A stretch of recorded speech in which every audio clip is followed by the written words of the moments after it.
حضرت واصف علی واصف رحمۃ اللہ کا بڑا پیارا جملہ ہے کہ پریشانی حالات کی وجہ سے نہیں خیالات کی وجہ سے ہوتی ہے. ہماری پریشانیاں ہماری غلط فہمیاں ہوتی ہیں.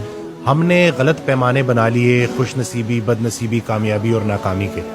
قرآن پاک میں اللہ تعالیٰ ارشاد فرماتا ہے کہ میں جب ہم ایمان لے آئے, جب ہم نے کلمہ پڑھ لیا تو اب اللہ نے کہہ دیا ہے کہ میں آزماؤں گا بھوک سے اور خوف سے.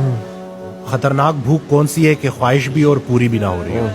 خوف کیا ہے کہ جو حاصل شدہ چیزیں ہیں وہ چھن نہ جائے. آج آپ دیکھ لیں کہ آرزویں بڑھتی جا رہی ہیں, کمپیریزن بہت زیادہ ہو گیا.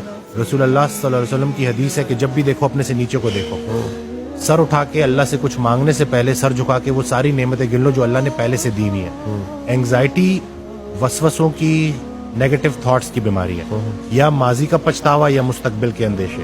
پریزنٹ مومنٹ میں بندہ نہیں رہتا, یا ماضی کے اس کے بارے میں سوچتا رہتا ہے.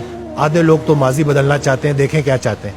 وہ وقت جو ویسے ہی گزر گیا اس کو اپنے دماغ میں پھر سے لا کے, اللہ تو کسی کو اس کی برداشت سے زیادہ نہیں آزماتا, ہم خود کو آزما رہے ہوتے ہیں. خطرہ باہر سے نہیں ہے, کیونکہ اینگزائٹی میں نا ایک فیئر بھی ڈیولپ ہو جاتا ہے, خطرے کا احساس ہوتا ہے. خطرہ باہر سے نہیں ہے, خطرہ اندر سے ہے. شیطان ہماری رگوں میں خون کی طرح دوڑتا ہے اور وہ دو ہی کام کرتا ہے, یا مغرور کر دیتا ہے یا مایوس کر دیتا ہے. جب آپ کے حالات اچھے ہوں گے تو مغرور کر دیتا ہے, یہ اس کا طریقہ واردات ہے. یا اگر کہیں ذرا سختی آئے گی تو وہ آپ کو مایوس کر دے گا. اور اللہ نے تو سیدھا سیدھا کہہ دیا کہ میری رحمت سے مایوس نہ ہونا, میری رحمت میرے غضب پر حاوی ہے. اپنے حال کو نہیں دیکھنا ہوتا, اپنے خیال کو دیکھنا ہوتا ہے. اس دن میں حضرت واصف علی واصف رحمۃ اللہ کی ایک آڈیو سن رہا, اس میں ارشاد فرماتے ہیں کہ پیغمبر کی ابتلا تقرب کی انتہا ہوتی ہے. جتنا پیغمبر تکلیف میں ہوتا ہے اتنا اللہ کے قریب ہوتا ہے. اللہ کی تقسیم امیر اور غریب کی نہیں ہے, خوشی اور غم کی نہیں ہے, قریب اور دور کی ہے. وہ ایک اور جگہ ارشاد فرماتے ہیں کہ اللہ کے راستے کی سب سے راز کی بات ہے کہ مشکل میں بھی آسان رہتا ہے. دیکھیں, چھوٹے ڈر کو بڑا ڈر ختم کرتا ہے. ہم دنیا کو لے کے الجھ گئے ہیں.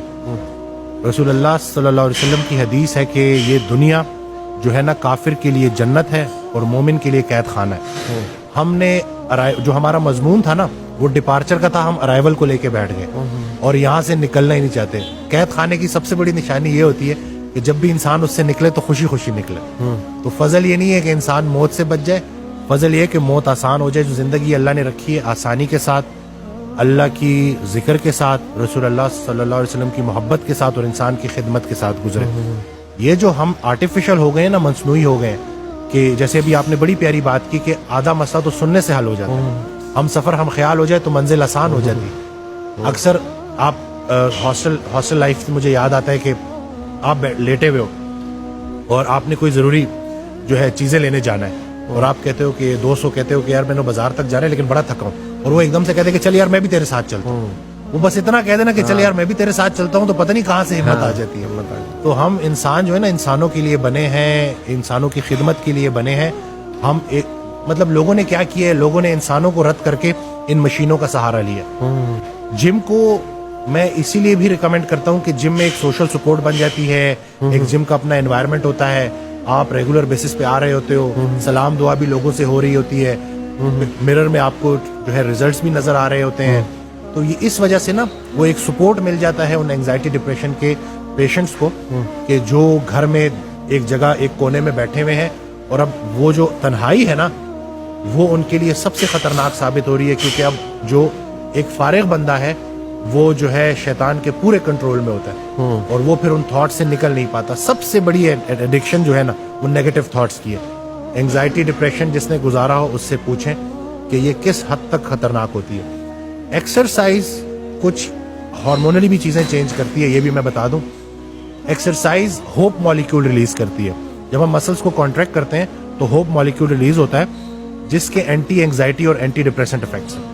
یہ جو لیکٹک ایسڈ ریلیز ہوتا ہے جو ہمارے جب ہم رننگ کر رہے ہوتے ہیں یا ایکسرسائز کر رہے ہوتے ہیں اور ہمارے مسل جل رہے ہوتے ہیں, یہ لیکٹک ایسڈ پروڈیوس ہو رہا ہوتا ہے, یہ لیکٹیٹ برین میں جا کے اینٹی اینگزائٹی افیکٹ دیتا ہے. تو یہ جو ایکسرسائز ہے نا کہ مشقت, یہ تھوڑی دیر کے لیے تو ہمیں ذرا بھاری لگتی ہے, لیکن اس کے جو مینٹل ہیلتھ کے اوپر بینیفٹس ہیں نا وہ کوئی بھی جا کے دیکھ سکتا ہے, ریسرچ آرٹیکلز پڑھ سکتا ہے کہ دنیا کتنا اس کے اوپر کام کر رہی ہے. ہمیں تو دین اسلام اللہ نے دیا تھا جو ہماری اسٹرینتھ تھی, ہم انفارچونیٹلی اس کو سمجھ نہیں پائے.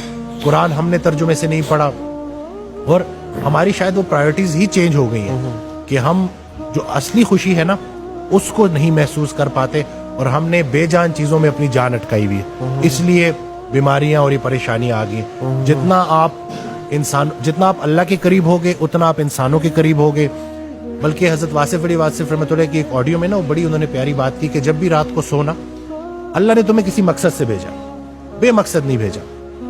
تو رات کو سونے سے پہلے خود سے کویشچن کیا کرو کہ کیا میری ذات لوگوں کے لیے بے ضرر ہے؟ اگر ہے تو مبارک ہو, دین کی ابتدا ہو گئی. پھر اگلا کویشچن کرو کہ کیا میری ذات سے لوگوں کو نفع ہو رہا ہے؟ اگر تو جواب ہاں میں ہے تو مبارک ہو, دین مکمل ہو گیا. دین کی ابتدا بے ضرر ہونے سے ہوتی ہے اور انتہا فائدہ بخش ہونے سے ہوتی. تو یہ ہم نے نا اس چیز کو لے کے چلنا ہے. اور یقین جانے میں خود اپنی جرنی بھی شیئر کر چکا ہوں. میں نے 3 ایئرز انگزائٹی کے ساتھ گزارے ہیں اور اس پورے پروسیس میں نا میں نے بڑا کچھ سیکھا. کیونکہ انسان وہ کہتے ہیں نا ڈوبتے کو تنکے کا سہارا, تو چھلانگے مار رہا ہوتا ہے, کچھ نہ کچھ ڈھونڈ رہا ہوتا ہے. تو اسی دوران میں نے بڑی چیزیں سیکھی. وہ راحت جو تمہیں سلا رہی ہے اس سے وہ تکلیف بہتر ہے جو تمہیں جگا رہی ہے. یہ جو اللہ کی طرف سے جو تکالیف آتی ہیں نا, یہ دعوت نامے ہیں جگانے کے لیے.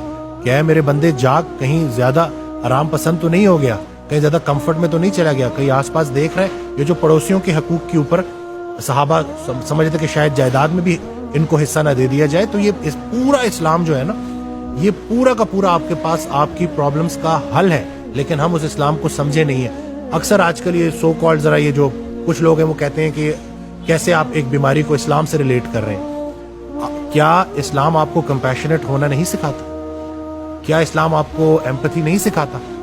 کیا اسلام آپ کو ایکسرسائز کرنا نہیں سکھاتا؟ کیا اسلام آپ کو روزہ رکھنا نہیں سکھاتا؟ کیا اسلام آپ کو جس نے اپنے آپ کو پہچان لیا اس نے اپنے رب کو پہچان لیا. پہلے اپنی خدمت کرنی ہے پھر دوسروں کی کرنی ہے. تو یعنی کہ خود سے غافل والے جو مطلب قوی مومن بہتر ہے اللہ کی نظروں میں ضعیف مومن سے. یعنی کہ اللہ کو بھی وہ مسلمان پسند ہے جو پہلے اپنی خدمت کرتا ہے, جس نے اپنے آپ کو اس قابل کر دی. تو انہی چیزوں کو اگر ہم سمجھیں گے نا تو ہم کوئی اسلام کو معاذ اللہ کوئی ایسا نہیں سمجھ رہے کہ جیسے ہم بیماری سے نظر ہٹا رہے ہیں. ہم یہ کہہ رہے ہیں کہ اگر ہم اسلام کو پراپر سمجھ جائے تو بنانے والے نے ہی ہمیں اسلام دیا ہے نا, تو اس نے